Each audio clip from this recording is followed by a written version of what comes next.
Hello, this is Joel Whitney with the Syracuse University College of Law, and I'd like to welcome you to this edition of the New York State Science and Technology Law Center webcast. Today's webcast is hosted by Shubha Ghosh, the Crandall Melvin Professor of Law and Director of the Technology Commercialization Law Center. Shubha? Thank you, Joel, and welcome to our, I think, third or fourth webinar for the spring semester. And I'm very happy to have with us here, I guess, via from our office in Missouri, Professor Erika Lietzan, who is a professor at the University of Missouri School of Law who specializes in health law and FDA law. And she'll be speaking today about effective incentives to develop new uses of established drugs. And people, frequent viewers know our format. It's a great opportunity to explore different areas of technology law and intersection between law and business and law and commerce. And there's no better field for that than the area of pharmaceuticals. And Professor Lietzan has got a great topic here involving the effective incentives to develop new uses of established drugs. Just a simple idea to kind of lay it out, and then Professor Lietzan will take us through the forest and hopefully have a fairly detailed conversation. Pharmaceuticals are in the news. Healthcare costs are in the news. There's an issue about drug prices being too high and the need for generic drugs, but at the same time, there are questions about where these new drugs are going to come from and what the incentives there are for those. And the specific focus here is you have a drug that's already well known for one type of use, but then it's discovered that it's available for other uses.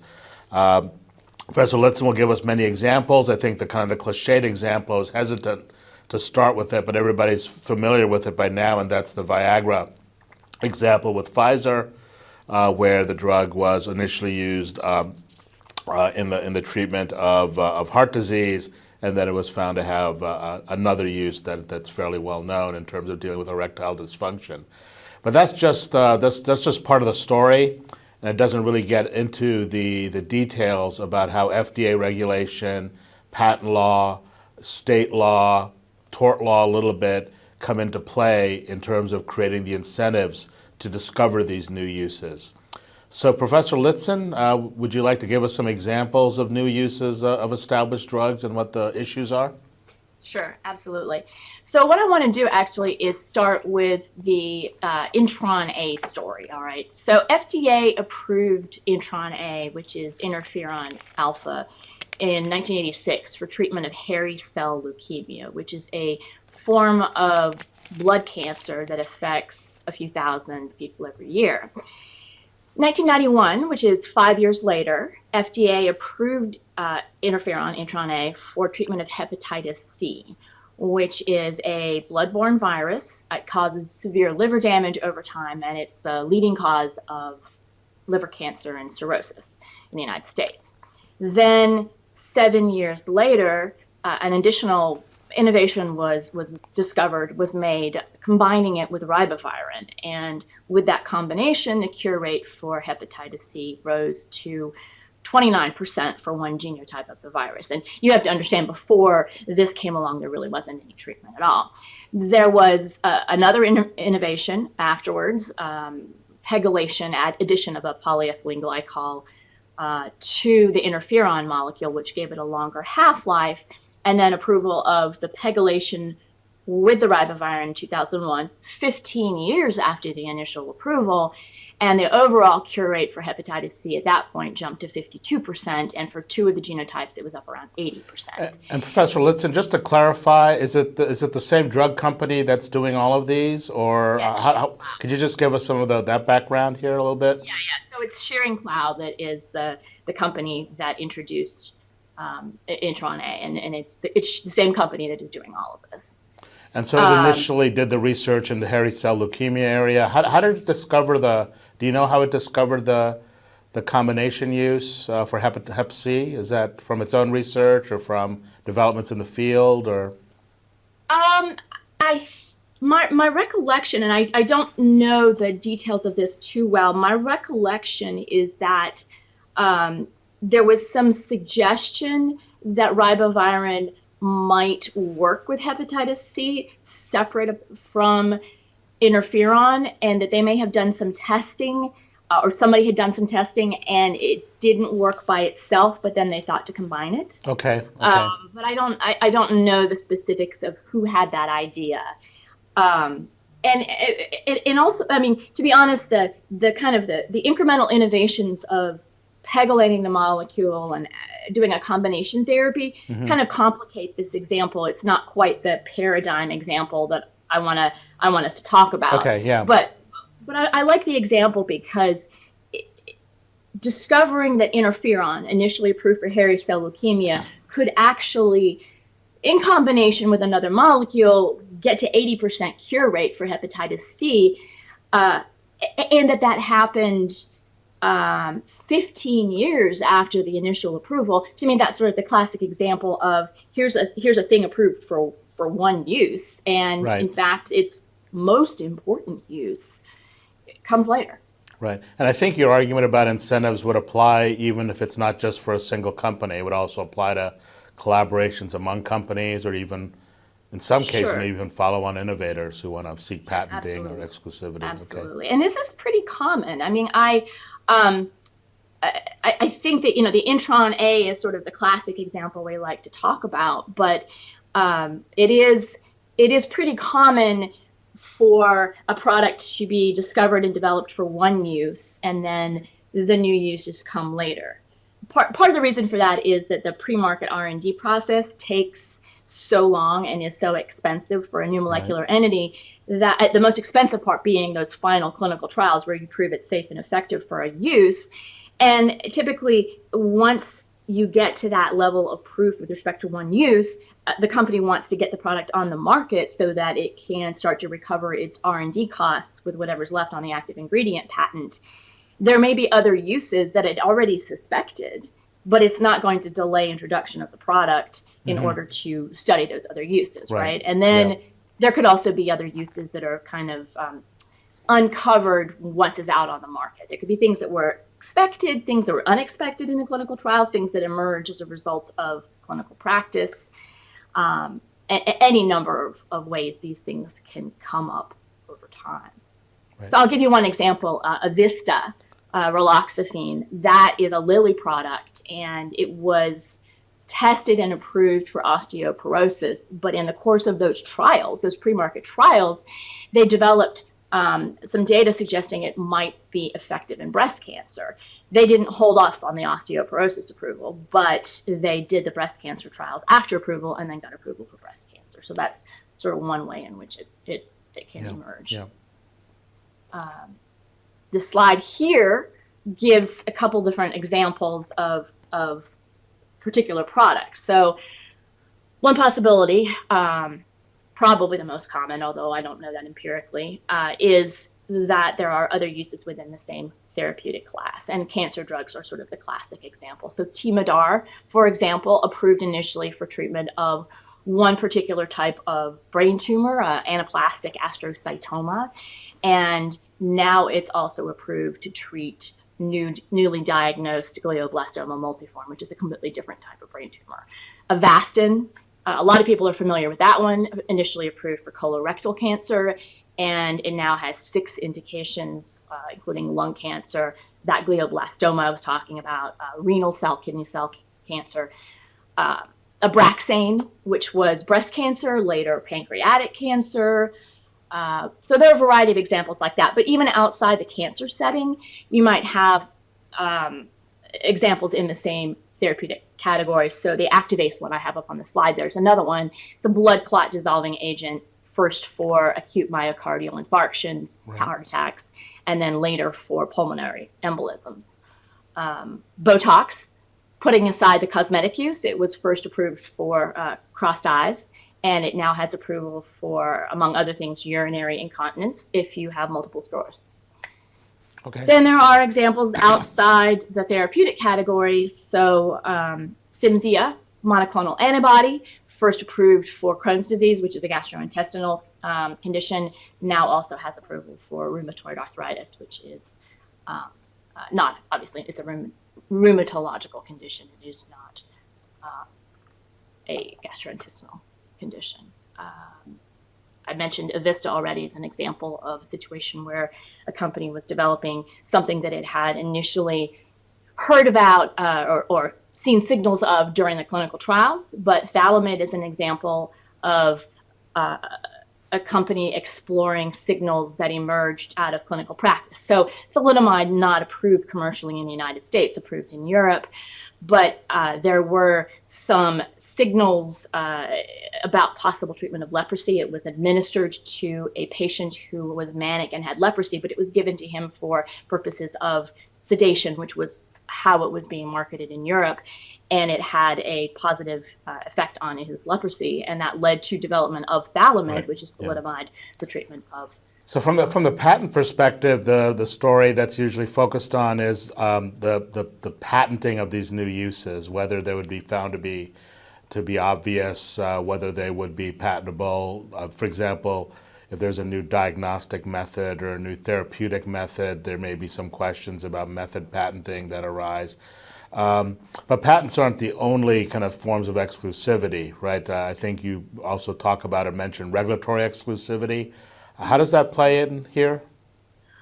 Okay, so there's sort of two different, for these new uses, just talking about the new indications, right. There's two possible federal sources of exclusivity. The first one is the possibility of patents, as you mentioned. Right. The second one is this regulatory exclusivity, and essentially how this works is the Food, Drug, and Cosmetic Act, which FDA implements, prohibits the agency, FDA, from approving a generic for 3 years, for a particular use, for a new use, for 3 years after the innovator gets that use approved, provided that the use was supported by clinical data, which in the case of the kinds of new uses we're talking about now, they would be. So you get, if the innovator gets a new use approved, right. they will have 3 years where they are the only ones with that indication in their labeling. If it's a orphan drug, if it's an orphan use, if it's a use for a rare condition, then it's actually 7 years. They get a 7-year orphan exclusivity, actually, in addition to the 3 years they run at the same time. Right. And so the underlying. I'm sorry, go ahead. They're meant to prohibit approval of another drug with that specific indication, of that drug with that indication. So even if there's a new use of an established compound, once the patent runs out on that compound, it's treated as a generic drug for FDA purposes. Right. It has absolutely nothing to do with the patent. It's a prohibition on FDA approving another company for that use. In the case of the 3-year exclusivity, basically the generic can't rely on that testing data that the innovator, whoever did the studies, can't rely on the data that company submitted to support the use for its drug, can't rely on those data for 3 years. So they have to they can be marketed for other things. Whatever, if the active ingredient is off patent, if the initial use that it was approved for is off patent, the generic can be approved for those things. It just can't be approved for that additional use. And for the innovator himself, the person who made the first generation use, the second generation use, would that also be treated as a generic drug, or would that be, how would that be treated? So the innovator wants to get FDA approval for the new use.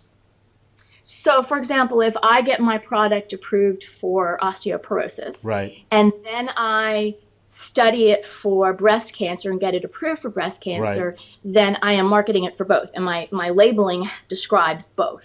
A generic company comes along when the patent on the active ingredient and the patent on osteoporosis are expired.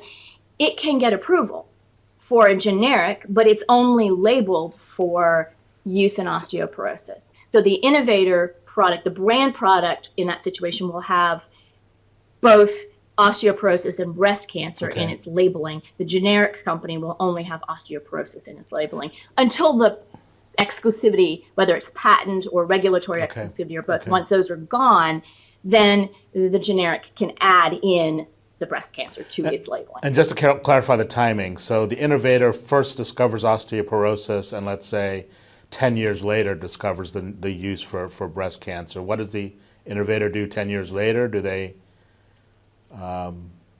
they can expand their labeling?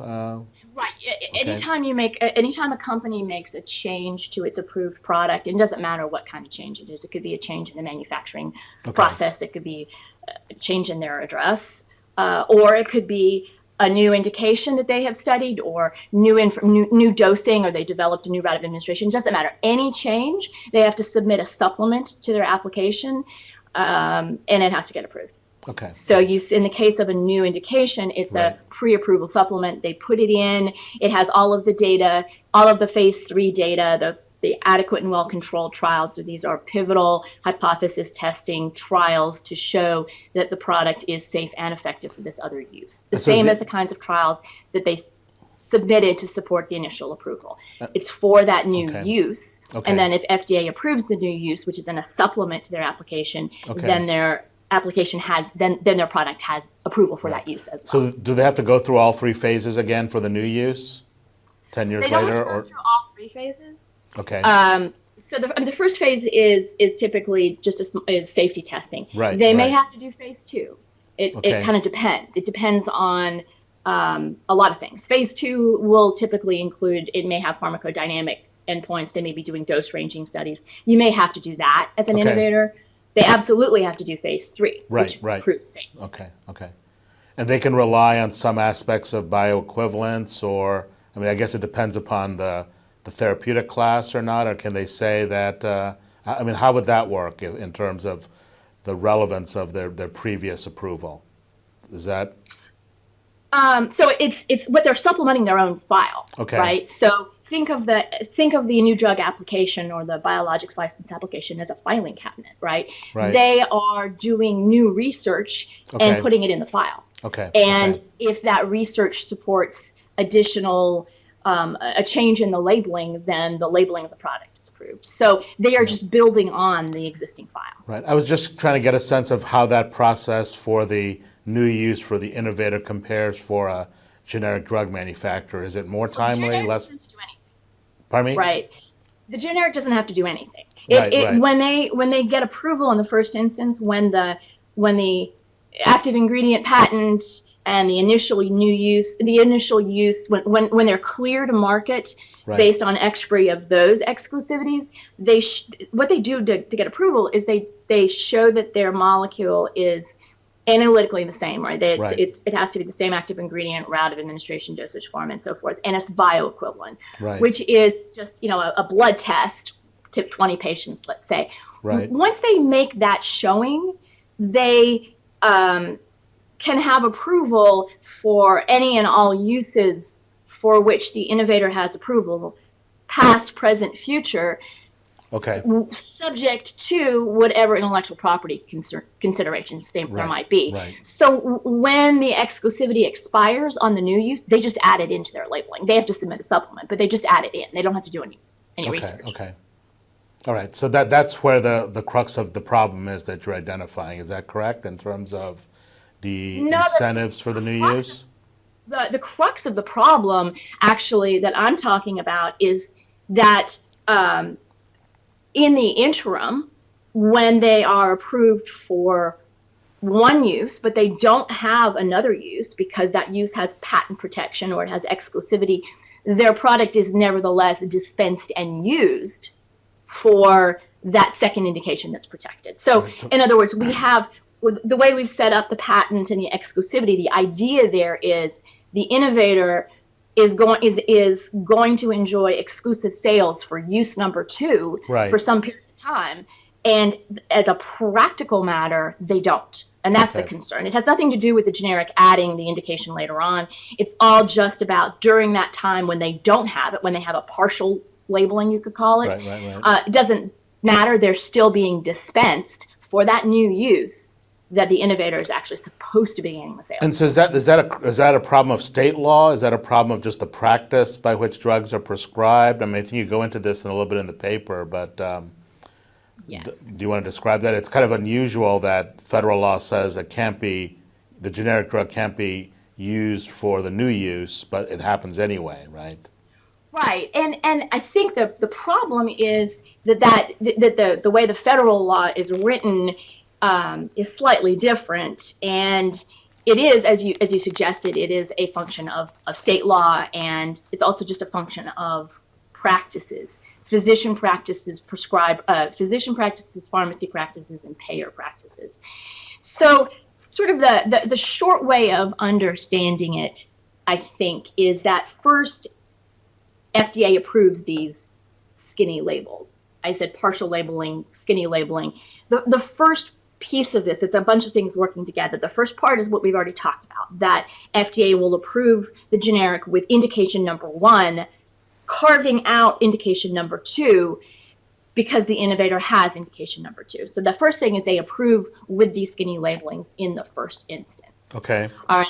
The second thing, and I, we can talk about more about that if you want, but the second thing that happens is FDA deems the generic product, therapeutically equivalent. And I can't recall if I have a slide on this or not. I'm bouncing around a little bit in my slides. I do not. All right. No, so what it's doing there is it is providing advice to the states about substitutability of generics for innovators. And it doesn't look at the generics approval, the scope of the generics approval. And this isn't a statutory thing, that the whole Orange Book therapeutic equivalence ratings, that's all just FDA's creation.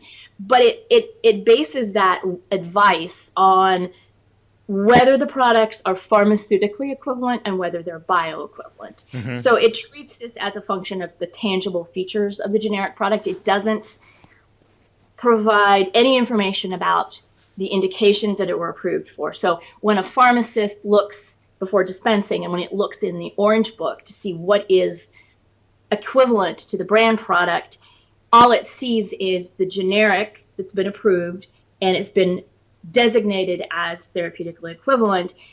That publication doesn't tell them what the generic drug is approved for. It doesn't tell them that the generic drug has carved something out of its labeling. It doesn't tell them which indications it is therapeutically equivalent for, what is approved for. So they don't have any way of knowing. It's sort of therapeutically equivalent for one, therapeutically equivalent for all. Now, you might be getting to this. Why doesn't the Orange Book, why isn't that information provided? I mean, wouldn't that solve a lot of the problems or no? Well, I don't know why it isn't provided. Yeah. Probably it may be just inertia.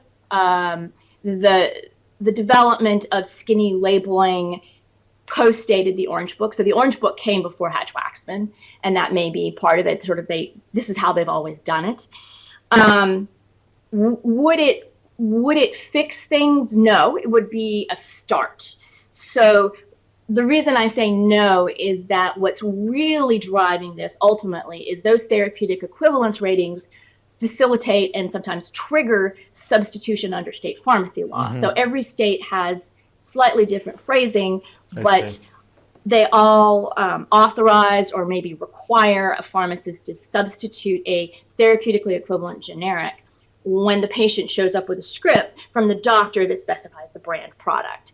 So at that point, the pharmacist gets the script and it just says brand product.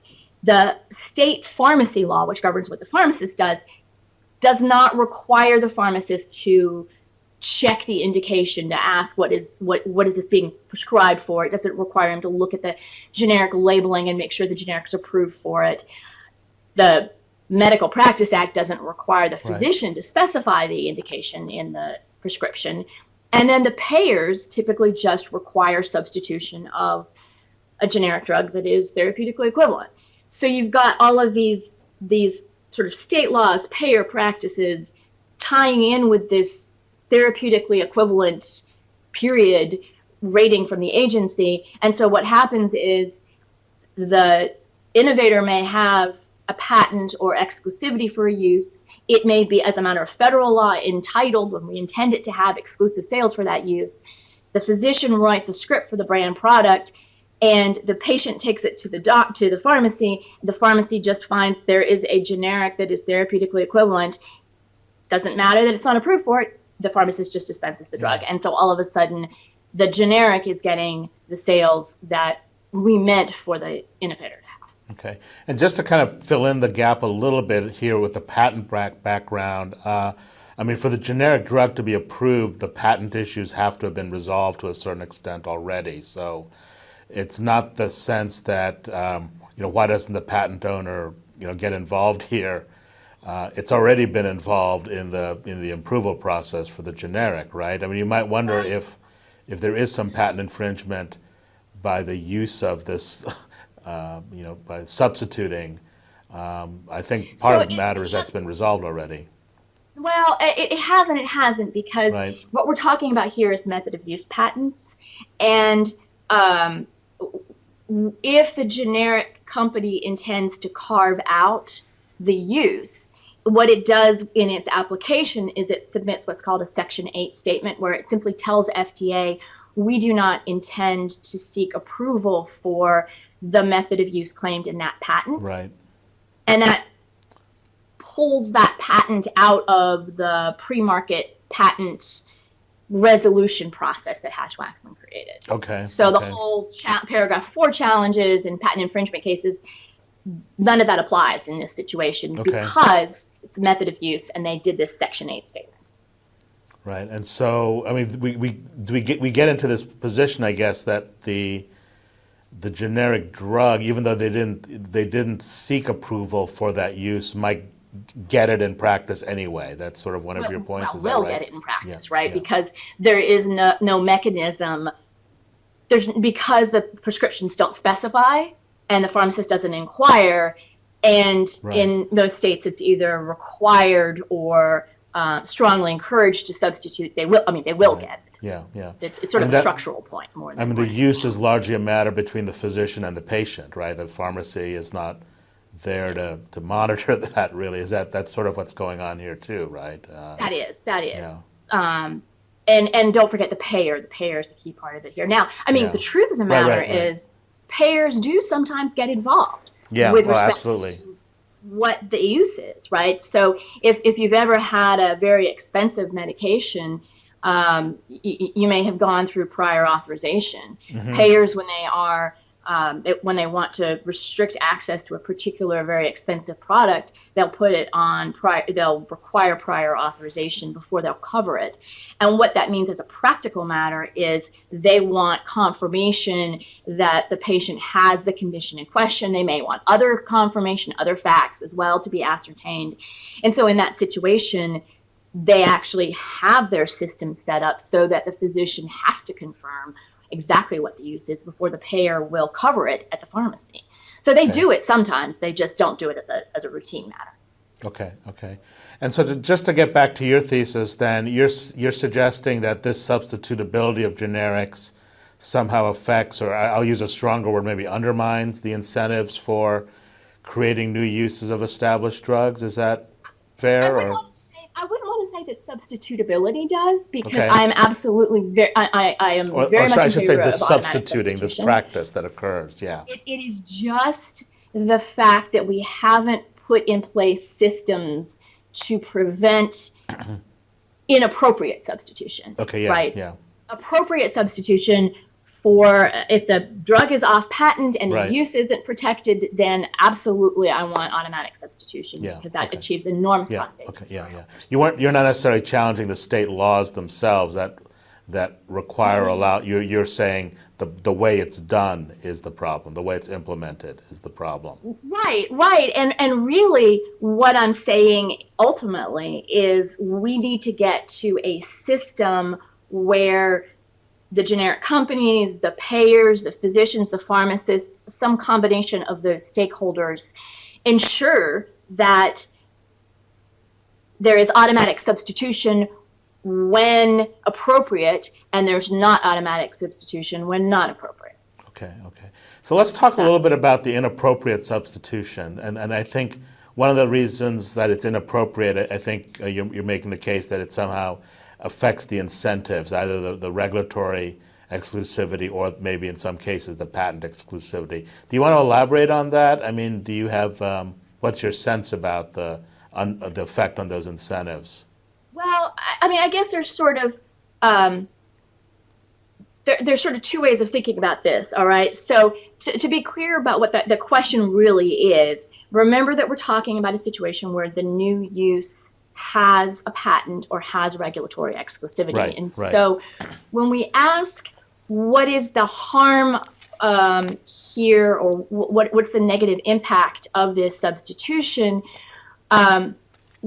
one sort of, I don't want to say glib, but one sort of immediate response is that it turns these congressionally enacted patent and exclusivity provisions into a sham, right? Because the idea behind both is exclusivity as a reward, and we are basically keeping them on the books but acquiescing to a world where there isn't actually exclusivity. But that sort of the deeper point, which is related, is that whatever goals patents and exclusivity are intended to achieve aren't being achieved if those instruments aren't given the legal effect that was intended. So the patent right, you could say, reward for discovery, a reward perhaps for disclosure of a new use exclusivity explicitly designed to encourage companies to invest in new uses. We like exclusivity because we have picked exclusivity here as the incentive because it allows the company to recover the R&D investments. Here, the phase 3 clinical trials, the most expensive part of R&D. Without exclusivity, they can't recoup, right? So we're talking several $100 million. And if they can't recoup that because they don't actually get the sales, the concern is that this research won't be done, all right, or that it isn't being done. That's the real concern. And the literature is full of examples of established drugs for which the scientific community suspects additional uses. You can go onto PubMed and search repurposing, and you'll find public health researchers that have they've listed hundreds of possibilities. And the problem is a company is not going to invest a couple $100 million if, as soon as they get that into their labeling, somebody else will get all the sales. Yeah, I think the paper is not an empirical paper, so I don't want to push on the empirics. So I understand the incentive argument or the legal argument here. So let's take it apart. I'm sorry. Go ahead. No, I just wanted to say on the empirical that I'm working with a group of students here generating a database and looking at all of the new use approvals since 1984, because I want to look to see the timing of it. I think. Sure. One of the questions is whether it drops off when there is a real risk of this substitution for the protected use. So after there are generics on the market, whether basically the spigot of research shuts off.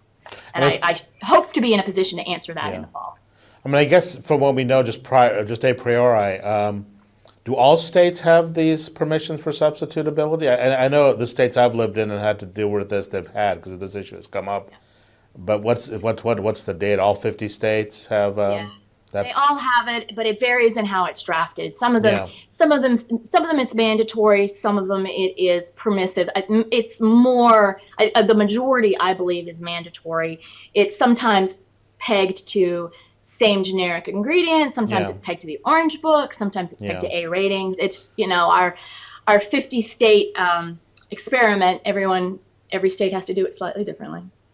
Okay, so that's largely in terms of how they use the FDA information and how they determine whether it is equivalent or not, or whether it's applicable as a substitute. And don't forget the payers, because even if state law does not require substitution, payers may require it. Right. And so the presence or absence of state law is completely beside the point if your payer will not pay for the brand drug. Right. And so the same issue, I guess the payers are important for my second question, or maybe even more so. How about like online pharmacies? So the ones, they're just based on where their operations are. So if they're sending the drugs from Florida, they're sending the drugs from California, law applies, or Florida law applies. I don't know which state substitution law applies in that situation, but since they all have it, and your insurer is your insurer in any case. I guess the point is you can't get out from under it by going online. Oh, no, Yeah, no, no, 'cause no. some I mean, state the law one will apply. exception, of course, is that I believe every state has the option for the physician to opt out. The Right. physician can typically write dispense as written or do not substitute, and the phrasing varies from state to state, but that is Yeah. always an option. Yeah. Yeah. Not often used, but situations where it might be used typically don't relate to protecting the innovator's exclusivity. Right. Typically, it's a situation where, for example, the generic has a different inactive ingredient and there's an Right. allergen issue. And Yeah, so well- the physician will specify don't substitute because my patient is allergic to the Right. inactive that the generic's using, for example. I mean, what I'm getting at with this is if let's say the pharma companies are the patent holders here, I mean, the big ones, are there alternative distribution mechanisms they could use? I mean, I guess they have to go to the pharmacies, or they could go directly to the doctor and say, you need to prescribe, this. I know it's a controversial practice, and I know pharmaceutical companies do this just because I've seen pharma reps at doctors I've visited. I suppose they could ask the doctor, to do what you're saying, right? Don't substitute on the prescription. Sure, they could ask the doctor. Yeah. If the payer says you have to substitute, then You have to there's do that. not. That's a separate issue, yeah. Right, and I don't know that a physician is going to be all that motivated to prescribe Right. the brand product, which will have typically a higher copay for the patient, Yeah. simply because even if the doctor is convinced that without exclusive sales, there aren't going to be more new uses. I mean, the doctor may well understand that, but you've also got a kind of a collective action issue here, which is I'm the physician. You know what? I'm going to allow my patient to have the generic use and rely on everybody else doing the do not substitute, right. so that they get their exclusive sales, right? No individual, they're all going to be focused on their patient and the lower copay, even if they understand the incentive problem. Okay. And as far as the holder of the exclusive right, whether it's a regulatory exclusivity or patent exclusivity, I think you hint at this, or actually I think you say more than just hint at it in the paper about potentially the patent owner bringing some sort of an infringement suit, I think based on theories of indirect infringement against the payer or even the pharmacy in some situations. Yeah, it's very hard. Yeah, I know it's very hard. Yeah, I'm just trying to lay out what the roadblocks are here to the problem. Yeah.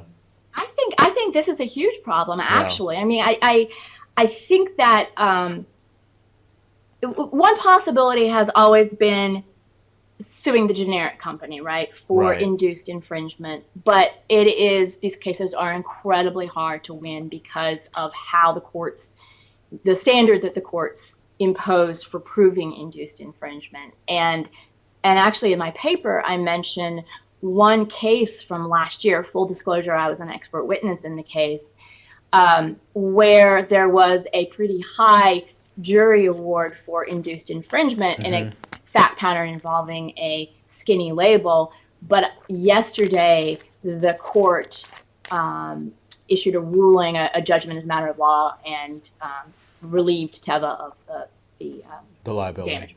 Yeah. So that and that was an N of one, where a company actually succeeded with induced infringement. So I think that suing the generic companies hasn't been possible.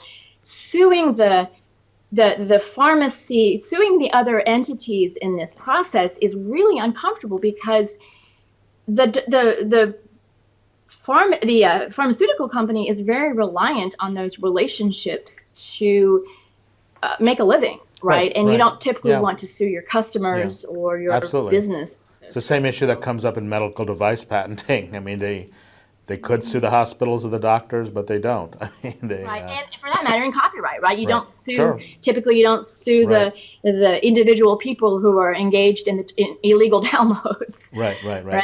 Well, sometimes they do, but it's got to be. Yes, no, I know. Typically, they don't. I mean, and the disincentive is the same, though, right? You don't really want to sue the people that you're hoping. And I imagine that it being a state law matter. I don't know how much these indirect infringement.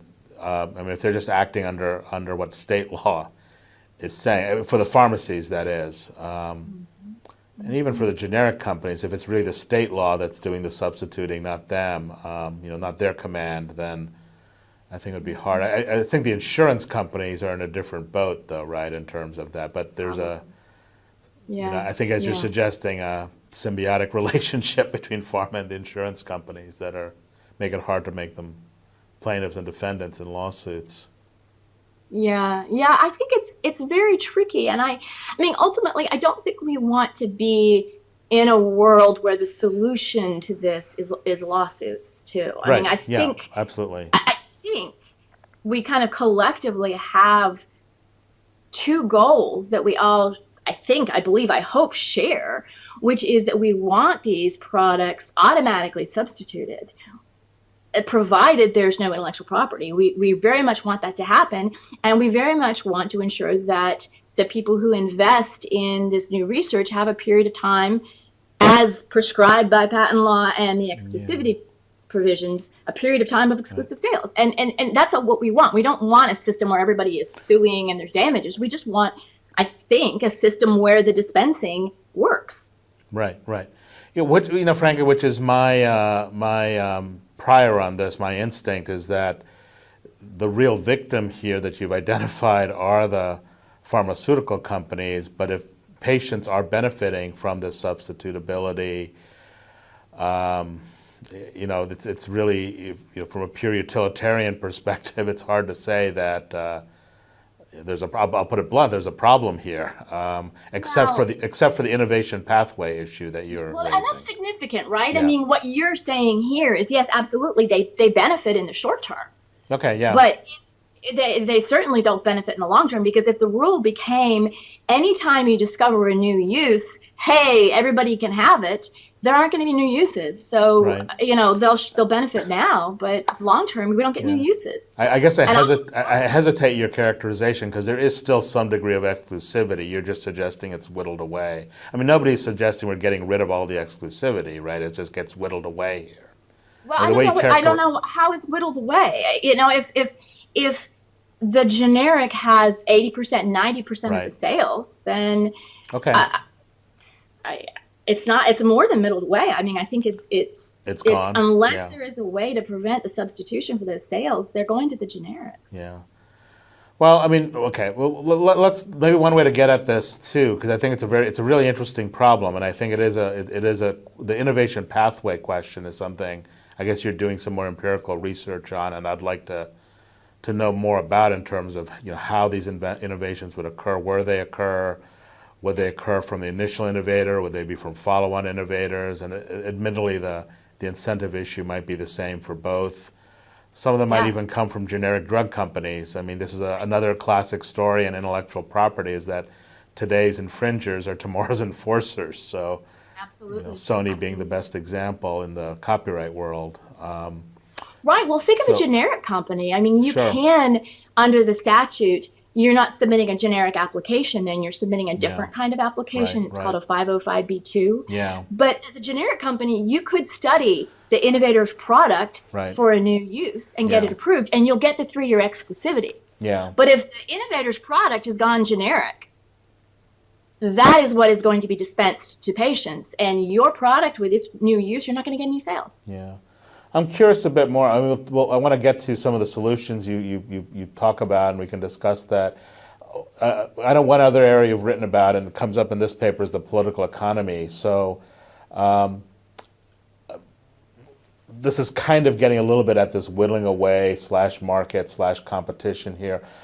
Why hasn't pharma been more influential in states in terms? So, for example, do we observe, for example, the substitution laws in New Jersey are more favorable to the pharma companies than in other states, or what's the political economy there?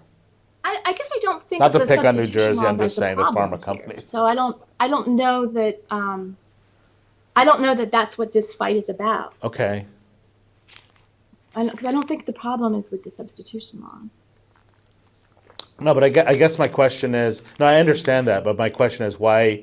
I mean, why hasn't pharma been more proactive that way? If they can't sue, as we've sort of suggested, there are problems doing that way, it seems like they might view that as a way to try to limit substituting happening in practice by trying to shape state law on this. And let's say federal law is already difficult to chase or change. Right.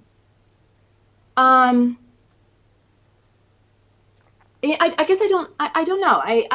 I guess you're envisioning a world where maybe the state substitution laws said substitute only if the generic is approved for the use. But I think the problem there is that the state is not going to be sympathetic.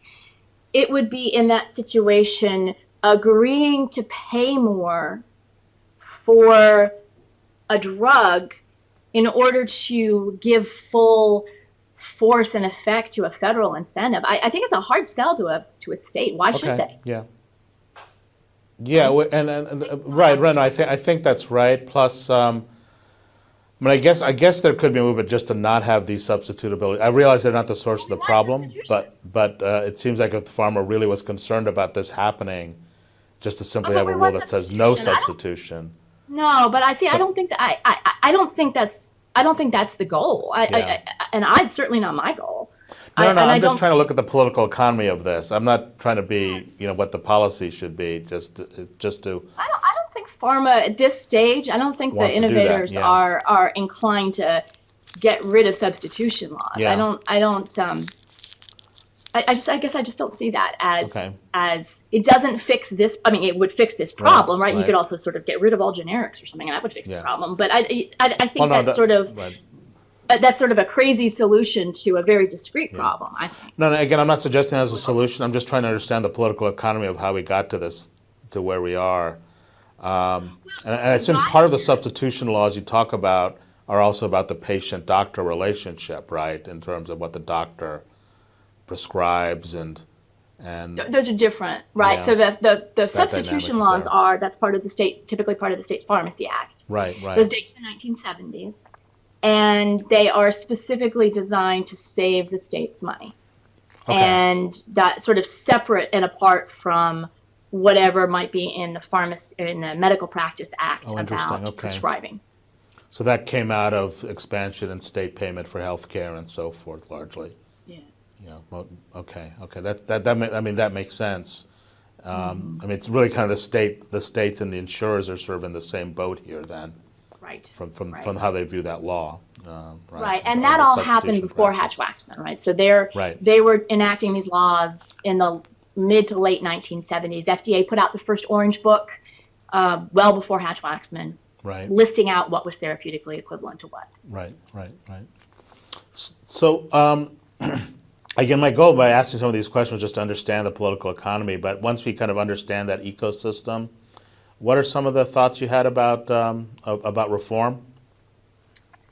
Okay, so I just got back from a conference hosted by the law school at Georgetown and also University College London, where we had a lot of people doing a lot of thinking about second medical uses. And there were a lot of really interesting, very aggressive reforms under consideration, like longer exclusivity, longer sort of base exclusivity, maybe 14 years, 15 years in exchange for disclaiming patents or targeted incentives or all sorts of things, all of which are interesting. But what I would actually like us to do is just try to make the existing incentives work as designed.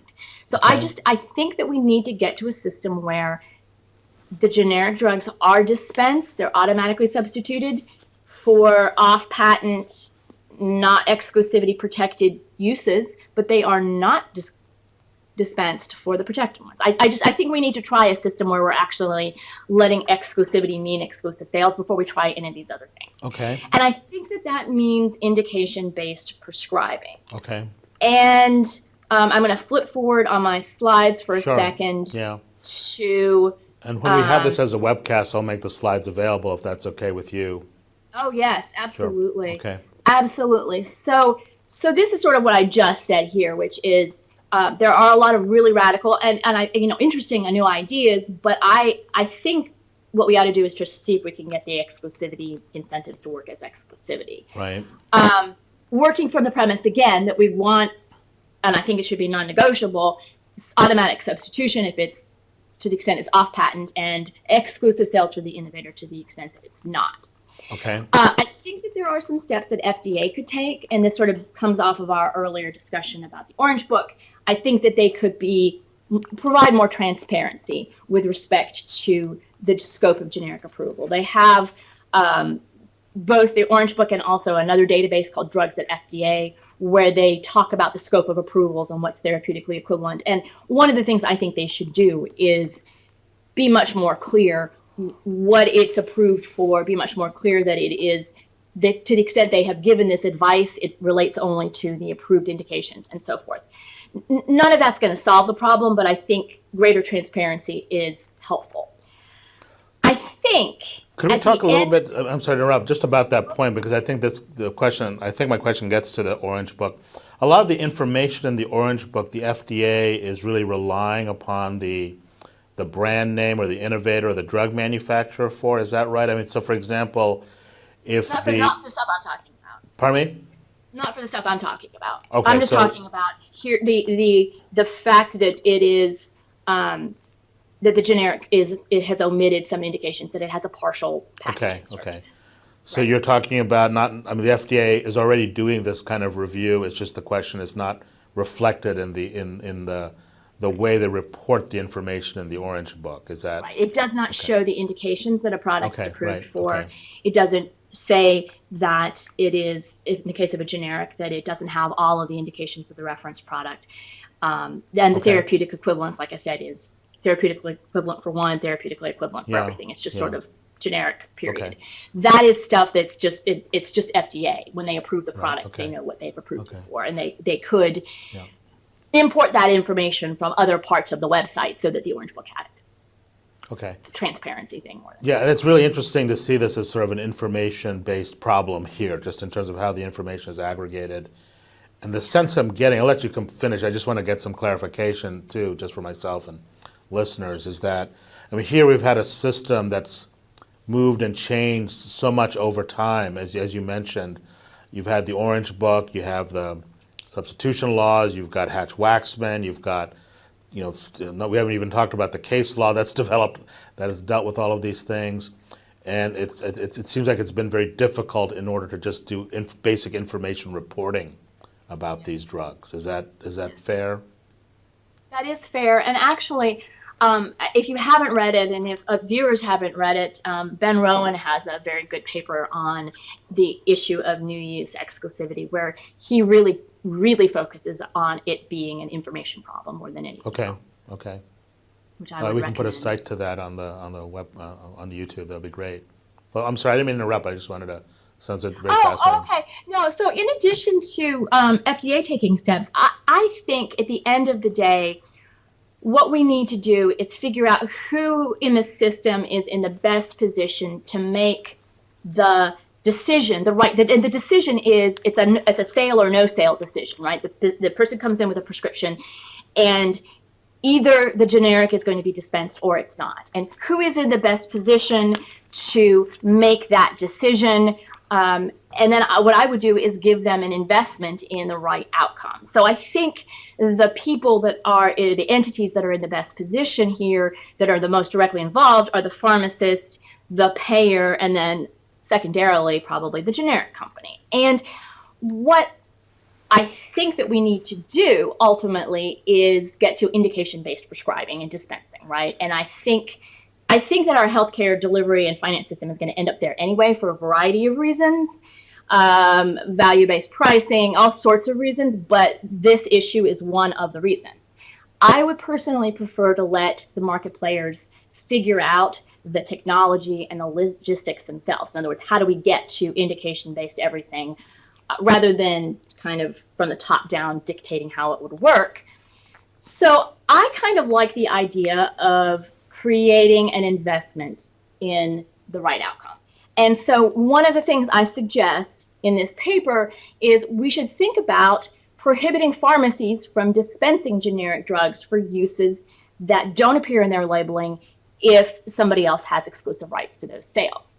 You can make it an act of misbranding in the Food and Drug Statute. That's actually not unprecedented. There's already an act of misbranding tied to something that pharmacies do.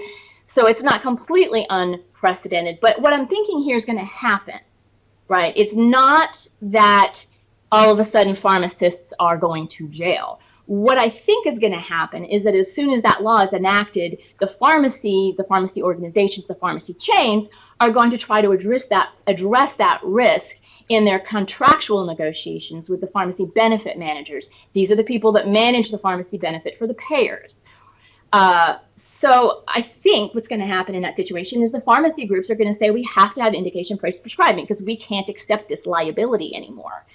Payers already do prior authorization, so they have the tools.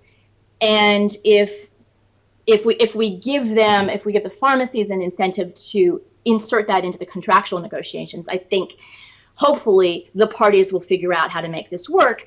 The second thing you could do, it doesn't have to be a different choice, they're not mutually exclusive, is you could also say that the pharmacy can't dispense a generic drug with a partial labeling, with a carve out, with a skinny labeling, unless the information about the sale and the intended use goes to somebody. It could be a third party that is aggregating the data, but the idea here would be creating a source of information about exactly what the generic has been prescribed for, which would give the innovator more information on which to perhaps go after the payer for inducing infringement, in the case of a patent, of the method of use patent. But what I'm trying to do here again is not create a world where there is a lot of litigation. What I'm thinking here is we are giving pharmacist and payer and maybe I have an option 3 on the slides, the generic company, an incentive to say we have to get to indication-based prescribing. How do we get there? Well, and you can even put it in with a sort of like a 2-year window before the new rules kick in or something like that. No, this is great. I mean, just to kind of unpack this a little bit, it seems like at one level what you're saying is putting more teeth into existing laws. Is that accurate? Well, it isn't an act of misbranding now to dispense in the way that I'm suggesting it would be. So you would be. Okay. Yeah. But it is intended to ensure that they don't dispense for a use that would be an infringing use, a use for which we actually envision the innovator getting sales. Right. So I'm not. What I'm trying to do is get to a world just where they get the sales. Okay. So either then we work with the existing statute, but some way the FDA or Congress would have to be involved in terms of either redrafting the law or having more penalties. I mean, is this something the FDA could do, would have the authority to do now? No. I don't think they could do either of the changes that I just talked about without statutory authority. So we are talking about changing the law. We're not talking about creating new incentives. So I think that's what differentiates this suggestion from some of the other suggestions that you see in the literature and in people's talks. I'm not talking about creating new incentives. I don't think the existing incentives are broken. I think that we just have a system where they're not given full force and effect. Yeah, no, I understand that. And I'm generally kind of skeptical about new exclusivity. I have problems with Hatch-Waxman, but that's another podcast or two. But I'm in favor of promoting generic drugs. I don't know if the exclusivity way works. But putting that aside, it's hard to imagine how having extended exclusivity is going to really, it might create the needed incentives, but it's not going to resolve this. That's also a longer period where generic drugs can be substituted and, in the way you described. Right, and it doesn't do anything for new uses after. I mean, you can make exclusivity 15 years, but we still have the problem of what do we do if somebody comes up with a new use at year 20? But I think that, I think you said earlier, though, that in terms of the information-based analysis of this, why isn't the FDA in the best position in terms of processing this information? I mean, is the problem that the information and the communication system in the FDA, such as the Orange Book and the websites, they've gotten so complex that we really can't revamp them in a way where we move towards an indication-based system? I think you mentioned in one of your other slides, or you will mention in one of your slides, that Europe has more of an indication-based system. I don't know if they absolutely could provide more information about the indications, but they don't interfere with the practice. They don't regulate the practice of medicine. They don't regulate the practice of pharmacy. And they certainly don't have any regulatory role with respect to the payers. So they could provide all of the information necessary, and in fact, to some extent, they do, right? Because the generic drug has a package insert that omits the indications. Yeah. So they've approved it without the indication, but FDA could disseminate all sorts of information. They could even do sort of public service announcements about the importance of respecting exclusivity and patent rights. Be a little out of character, but they could do that. But that's not going to change the problem here, which is the physician writes the script, the patient goes to the pharmacy, and the pharmacy just dispenses the generic. And the FDA has no control over that. Right. Except for unless somehow the law changed in that way, right? Right, and I mean, and obviously what I'm envisioning is not that FDA will then suddenly be enforcing it. What I'm envisioning is the specter of liability will prompt the relevant parties to create an indication-based prescribing and dispensing system. Of course, you could also just do a really heavy-handed complex federal law that preempts state law and requires indication-based prescribing and dispensing, but I don't favor that. I would prefer to have the parties work out the best way to do it and not try to start preempting an area of law that's traditionally the state law. Okay. I mean, we hit the hour for two. There's just so much to discuss here too. And I feel like there are a lot of issues here, but I think we've got a good presentation of this. I want to just leave you enough time to see if you have anything else to add for this. No, I don't. I mean, I think the only thing I would say is that there are other countries are thinking about other ways of handling this. I learned at this conference at Georgetown that Brazil actually does not permit skinny labeling, which I think is pretty radical. But I also have learned, and this is I think very interesting, that in the Netherlands, the law of induced infringement with respect to new uses in skinny labeling has evolved. There was a decision in November that basically said that the manufacturer and the seller could be liable if the use was reasonably foreseeable. And I think that's an interesting development. So everybody's struggling with this. I guess where I would leave it is we're all struggling with this, not just the United States, but in other countries. We want these new uses developed. We're all struggling with the best way to get there. I think indication-based prescribing is the solution, and I think we can get there. Yeah. I mean, I guess, the bigger question too, and I think you suggested the answer, but we still don't quite know how big a problem this is for incentives. I mean, I think theoretically we say it is, and we can make the arguments, but we don't know empirically what's being lost or what's being gained by the current system. I'm sorry, go ahead.